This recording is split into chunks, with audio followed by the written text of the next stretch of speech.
de oración, de alegría y de paz. Y es por amor que tú nos regalas todos tus carismas. Señor Jesús, ilumínanos sobre el discernimiento carismático. Enséñanos también cómo tu Espíritu actúa personalmente en nosotros, por nosotros y a través de nosotros, en tu pueblo, para que podamos cooperar mejor con él y permitir a esos dinamismos que son los carismas que se manifiesten en nosotros para la liberación de tu pueblo. Todo lo que revelas, Señor, lo revelas para el bien de tu pueblo, para el bien de las personas y para gloria tuya, al vernos en un estado de santidad más grande, con más poder para la acción, para manifestar la gloria y la victoria de Cristo en nosotros. Amén.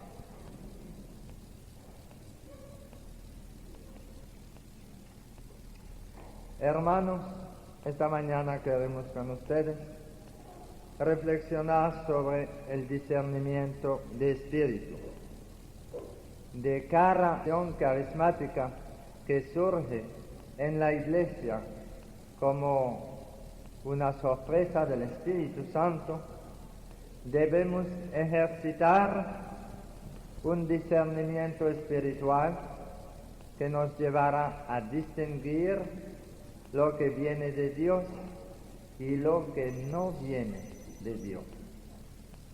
Y la problemática es que hay tantas intervenciones extraordinarias de Dios a través de carismas, de visiones, de inspiraciones y acciones que vienen de estas inspiraciones, a través de estados de consolación o de desolación que pueden ayudarnos a descubrir la voluntad de Dios.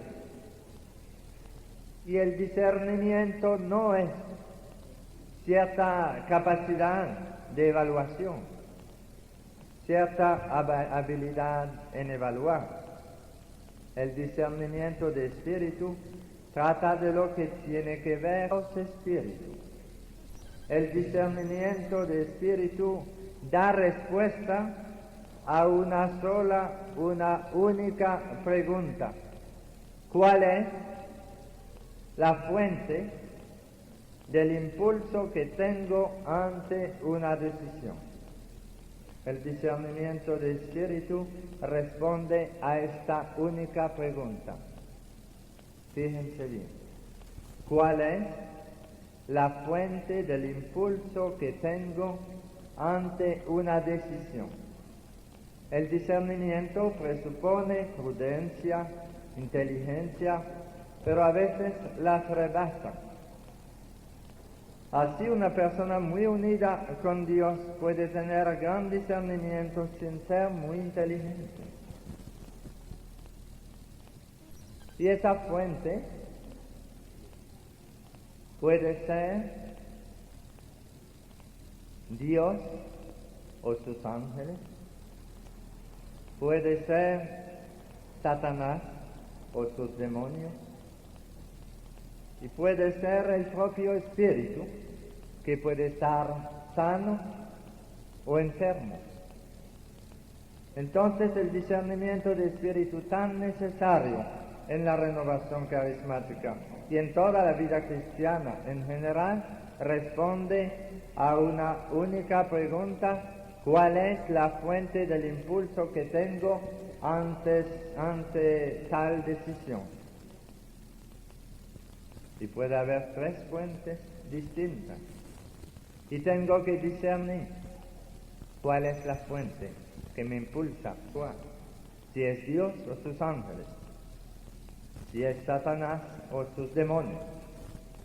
Si es el espíritu humano mío, que puede estar sano y puede estar enfermo.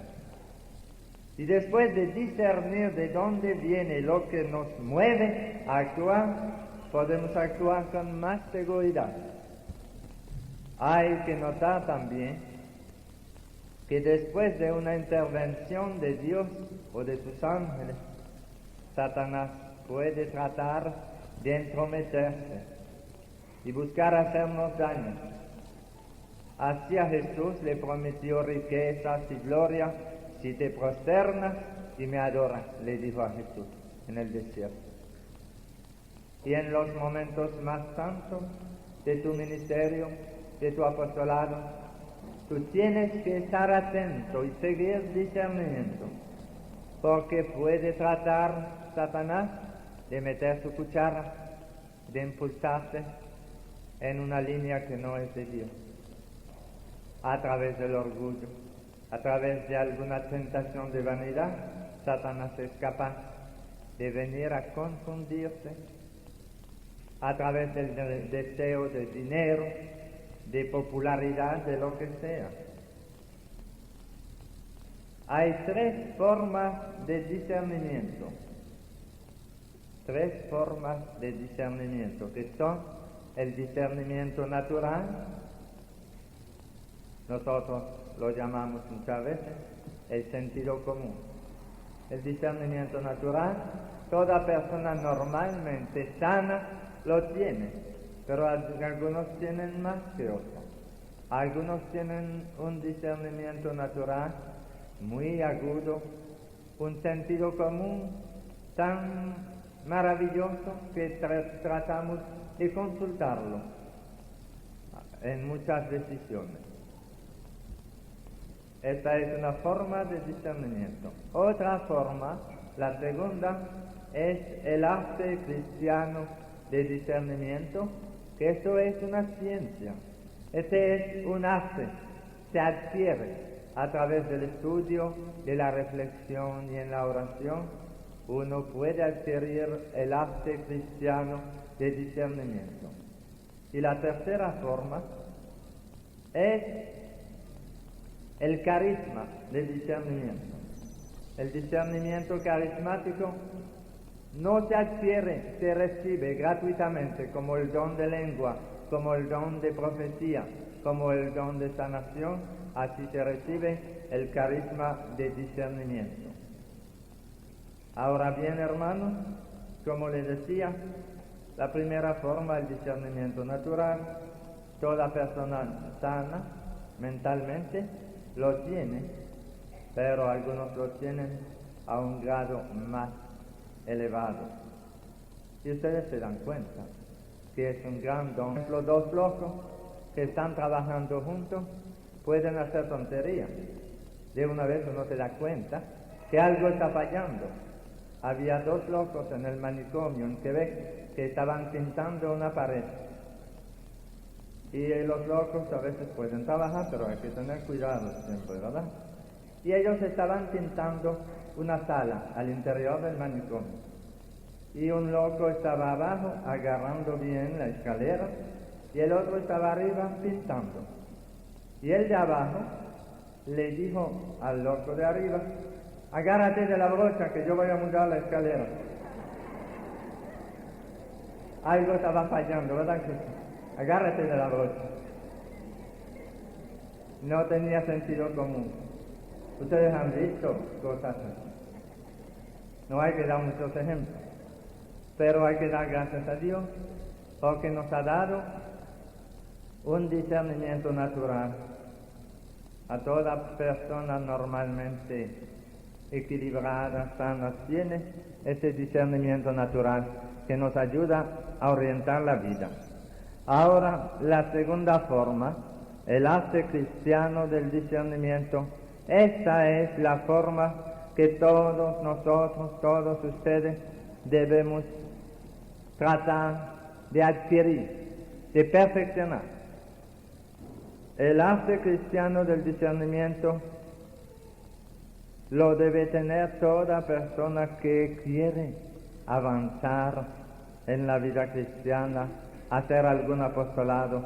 Debemos tratar de discernir lo que Dios quiere, lo que viene de Dios, lo que es la fuente del impulso que tenemos, si viene de Dios o no, si es nuestra imaginación o si es de Dios.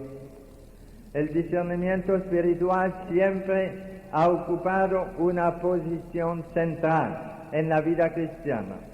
Existe una necesidad continua de abrirnos al Espíritu, de tratar de discernir lo que Él quiere de nosotros, de ser sensitivo a las diversas maneras en que Él puede manifestarse. El Espíritu Santo siempre habla y nosotros por nuestra parte siempre debemos desear escucharle. Más aún, debemos saber cómo escucharlo.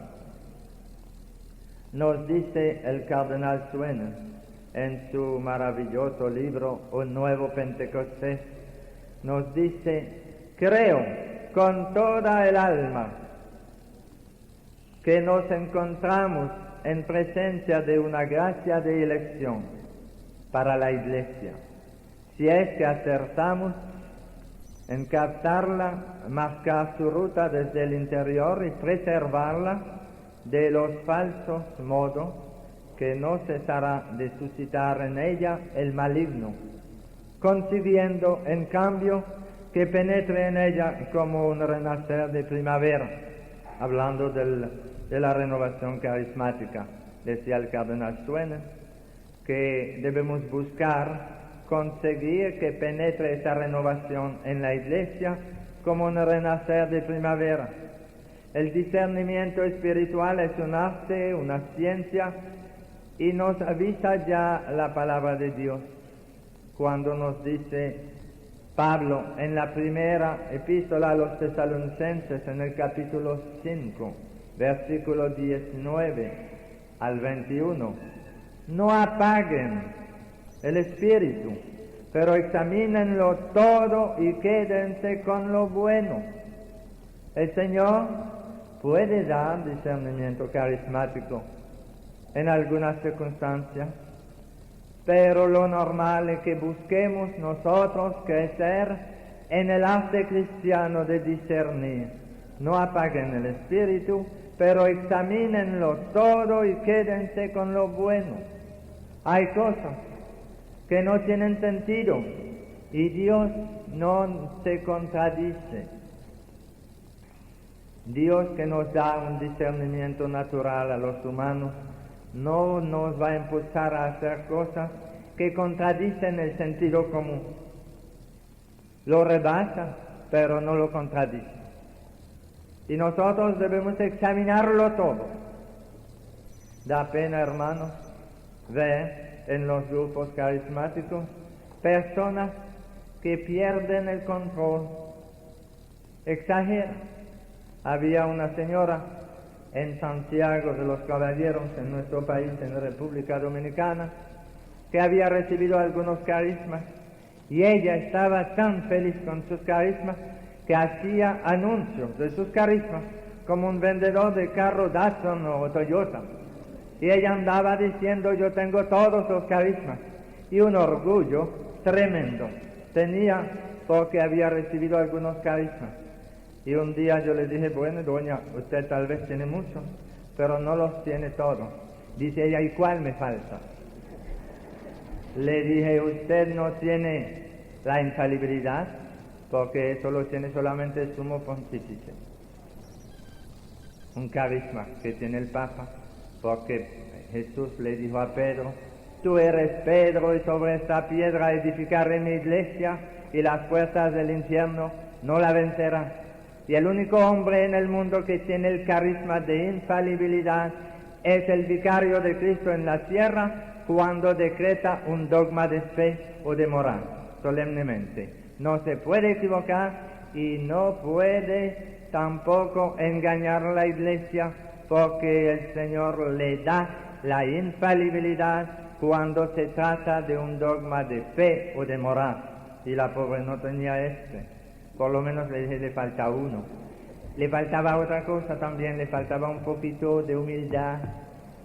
A veces hay gente que recibe carismas, pero en vez de ponerlos al servicio del pueblo de Dios, los ponen al servicio de su persona. Y en vez de buscar edificar el reino de Dios con sus carismas que han recibido, buscan edificar su popularidad y buscan lucir, aparentar. Y entonces el Señor, que le ha dado carismas a esas personas, sabe muy bien qué hay que hacer. Él hace lo que ha hecho con el pan. Lo tomó, lo bendijo y lo rompió. Y ustedes verán en el ministerio carismático, en el mundo entero, personas que habían sido tomadas por el Señor, habían sido bendecidas por el Señor, y viene un momento en que el Señor los tiene que romper porque se hacen demasiado grandes y son demasiado orgullosos y ya están sacando provecho de la gloria de Dios, y no podemos nosotros apropiarnos de la gloria de Dios.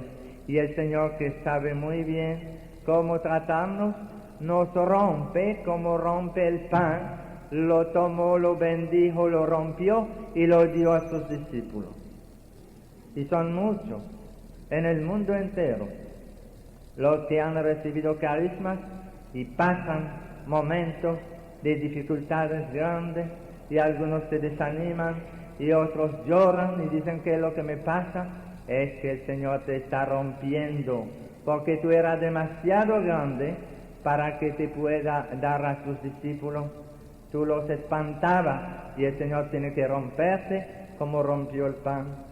Yo conozco un hombre llamado José Lezard, que es un diácono casado, que fue llamado por el Señor en la renovación carismática, de tal forma que él, siendo rico, un hombre de mucho dinero y con una familia de 7 hijos, ha sido llamado después del bautismo en el Espíritu Santo, de tal manera que poco a poco, con un director espiritual que es el padre, el abad del centro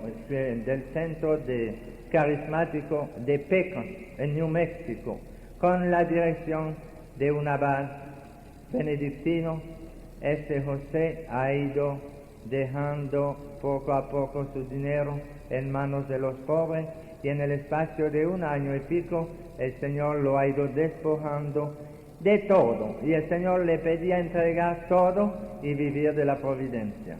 Y él, de común acuerdo con la esposa, ha ido entregando a los pobres y a las obras de bien todo su dinero, su casa, su carro, para hacer en el mundo un testigo de la providencia. Y el Señor nunca le ha fallado, y el Señor lo ha llenado de bendición de toda clase, y al principio le ha ido muy bien, y el Señor le regaló carismas y poder extraordinario, y él, despojándose de todo, hasta de su casa y de su automóvil, se fue a vivir en una casita alquilada, y cada día el Señor le hace llegar el dinero que necesita para vivir él y su familia. Y él trabaja y da retiro. Él trabaja en un apostolado en muchos países. Sin embargo, después de 2 o 3 años de bendición grande y de mucho éxito apostólico, el Señor comenzó a romperlo. Y en su parroquia en Estados Unidos, donde vivía, cambió el equipo de sacerdotes. Y llegaron 3 sacerdotes nuevos que no querían saber de la renovación carismática, ni en pintura, nada. Y entonces José era diácono ordenado, diácono casado, y ellos le quitaron todo derecho a hacer algún trabajo pastoral en la parroquia. Le prohibieron totalmente todo trabajo pastoral. Decían que ese hombre estaba loco. Y entonces le quitaron el derecho hasta de visitar a los enfermos y de orar por ellos. Le quitaron el derecho de distribuir la comunión a los enfermos, y menos todavía podía predicar. Y José se vio reducido a nada. Y el obispo, que es muy amigo de José, lo llamó y le dijo: ¿qué vamos a hacer? Los sacerdotes de tu parroquia no quieren que tú trabajes, nada. Y José le dijo a su obispo: si ellos no tienen el Espíritu Santo, yo no lo tengo tampoco. Ellos, siendo sacerdotes ordenados y llamados a ser los pastores de esta parroquia, si no actúan con el Espíritu Santo, menos lo tengo yo. Así que yo voy a obedecer, le dijo José. Y él aceptó esta regla de no hacer nada de pastoral en la parroquia. Durante 4 años sufrió muchísimo. Cuando salía a otros sitios, él podía hacer algo, pero la prohibición era en su parroquia, con su párroco y sus vicarios. Nada. Y él aguantó eso durante 4 años, creciendo en la humildad y creciendo. Y el año pasado hubo confirmación en su parroquia y el obispo fue a presidir la ceremonia de la confirmación, y delante de todo el pueblo reunido en la iglesia Sagrado Corazón, una iglesia repleta de gente, el obispo llamó a José, le dio un abrazo de un verdadero papá y le dijo a José delante de todo el mundo: José, lo que más necesitaba mi diócesis era de un testimonio de obediencia, y tú lo has dado. Hoy te pido que vuelva a tu ministerio de diácono. Y en la confirmación, José ayudó al obispo como diácono y volvió a comenzar su trabajo, después de 4 años de obediencia absoluta. Y ahí fue cuando José, contento, alegre, llamó a su director espiritual y le habló al abad de Pecos, contándole lo que estaba pasando. Y el abad de Pecos, muy contento también, abrió la palabra de Dios para pedir al Señor que le orientara qué es lo que había pasado. Y el Señor le dio al abad esta palabra que el abad de Pecos leyó por teléfono a José y le dice: mira lo que me da el Señor como respuesta. Y lo que abrió fue esto. Él lo tomó, lo bendijo, lo rompió y lo dio a sus discípulos. Y ahora el Señor, que lo rompió durante 4 años, lo está dando a sus discípulos. Y José trabaja con un poder extraordinario. El Señor lo ha hecho crecer en la humildad durante 4 años y ahora es un instrumento del Señor de un poder increíble a nivel no solamente nacional, sino de muchos países. Vean, hermanos, cómo debemos tratar de discernir la voluntad del Señor. Si José se revela y dice que eso es celo de los sacerdotes, que se ponen celosos, y si se revela y desobedece a su obispo y se pone a criticar y se aparta de la iglesia, él no ha sabido discernir el Espíritu en su vida. Pero si él, en actitud de obediencia, dice: ¿será que el Señor a través de esto me quiere hacer crecer en la humildad?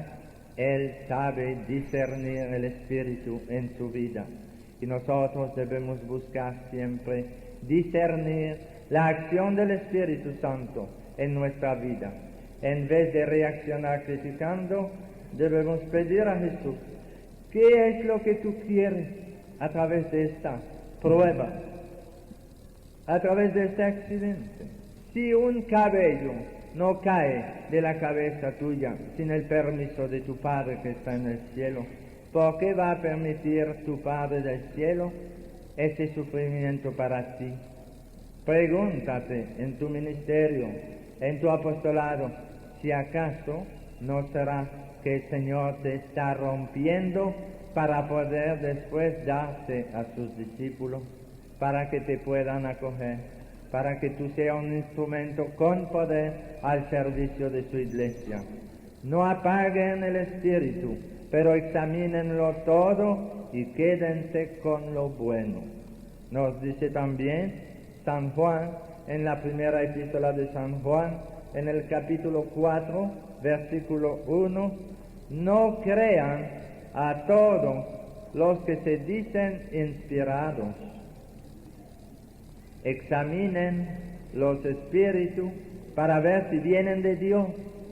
Examinen los espíritus para ver si vienen de Dios. El discernimiento espiritual como arte o ciencia puede ser llamado también doctrinal, y a veces es personal, otras veces es comunitario. A veces en tu grupo de oración el Señor te da una facilidad para discernir que lo que está pasando no viene de Dios, por los estudios que tú has hecho de la Biblia, por el conocimiento de la palabra de Dios. A otras veces el Señor da a todo el grupo un discernimiento comunitario. No es uno solo, sino la comunidad reunida que dice, esto no es del Señor, porque a mí me cayó demasiado pesado y demasiado mal. Eso no puede ser del Señor. A mí no me ha producido paz, sino que me ha puesto nervioso. Hay un discernimiento que es comunitario a veces, porque por lo que conocemos, viendo lo que pasa, el grupo entero o casi todos dicen, no, eso no es del Señor. Ahora, ¿cuáles son los criterios de discernimiento espiritual? Como le dije, el arte cristiano del discernimiento es esto que debemos buscar, conocer, en esto debemos crecer. El discernimiento natural, la primera forma, la tiene uno o no la tiene según el sentido común que tiene. Y el carisma de discernimiento, eso no se adquiere, se recibe, y el Señor lo da. Hablaremos al final de esto. Pero lo importante para ustedes todos es que busquen crecer en el arte de discernir. Y el Señor nos da criterios de discernimiento espiritual. Primero, en el Evangelio, el Señor mismo nos ha dado una pista excelente para discernir lo que viene del Espíritu Santo y lo que no viene del Espíritu Santo, lo que viene del malo. Y este criterio de discernimiento es básico y lo encontramos en el Evangelio según San Lucas, en el capítulo 6, versículo 43, cuando nos dice el Señor, no hay árbol bueno que dé fruta mala, ni al revés, árbol malo que dé fruta buena. En efecto, todo árbol se reconoce por su fruto. Todo árbol se reconoce por su fruto. Si los frutos son malos, eso no puede ser del Señor. Y si los frutos son buenos, el fruto bueno viene de un árbol bueno. Y hermanos, nosotros, para conocer la realidad de lo que está pasando, debemos tratar de ver los frutos. Si hay frutos, si los frutos son buenos o si son malos. Y entonces, este criterio de discernimiento es básico y nos ayuda mucho a todos. Y debemos siempre estar atentos a los frutos, a ver si este acontecimiento a ti te produce paz, alegría, te da gozo, o si te produce frialdad, rechazo, si te da como tristeza. ¿Qué es? ¿Qué es? ¿De dónde viene? Entonces debemos conocer cuáles son los frutos del Espíritu Santo, cuáles son los frutos del Espíritu Santo, si queremos discernir realmente la acción del Espíritu Santo en nuestra vida. Los